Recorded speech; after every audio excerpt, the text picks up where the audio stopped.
Après 6 matchs consécutifs à l'extérieur et des résultats plus que mitigés, le Real Madrid va enfin revenir au Bernabéu pour affronter le Celta Vigo ce soir à 21h dans le cadre de la 15e journée de la Liga. Le Real Madrid, qui est derrière le FC Barcelone, va devoir gagner ce soir afin de ne pas prendre trop de retard sur le Barça. On va passer maintenant au convoqué par Xabi Alonso. À noter l'absence de Trent Alexander-Arnold qui s'est blessé pour 2 mois, sans compter les blessures de Carvajal, Mendy, Alaba et Dinesen qui manqueront aussi le match. Malgré les rumeurs, Camavinga est bien disponible, prêt à jouer, s'il ne devrait pas débuter le match. Rudiger est lui aussi dans la liste. Xabi Alonso a décidé de convoquer Joan Martinez, le crack qui s'était fait les ligaments croisés l'été dernier, de retour avec l'équipe première. Eduardo Camavinga est certes convoqué avec l'équipe, mais ne devrait pas pour autant jouer ce soir. Il devrait débuter sur le banc afin de récupérer suffisamment pour jouer contre Manchester City mercredi prochain.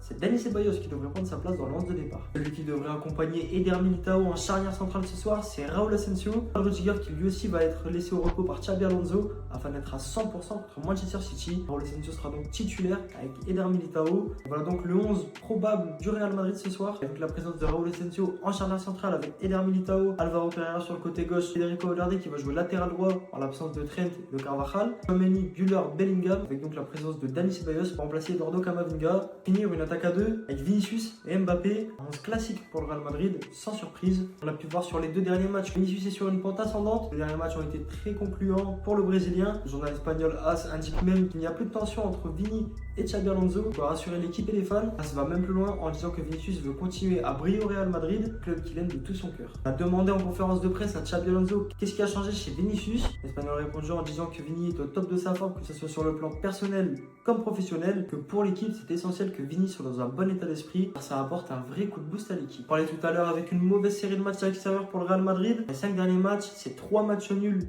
et 2 victoires seulement. 0-0 contre le Rayo, 2-2 contre Elche, victoire 4-3 en Grèce contre l'Olympiakos, match nul 1 partout contre Girona et une victoire 3-0 à San Mamés. Le Real Madrid va avoir envie de prouver pour son retour au Bernabéu. Le Real Madrid qui va affronter une équipe malade du Celta. Une seule petite victoire sur les 5 derniers matchs. Donc ce soir, un match entre le Real et le Celta.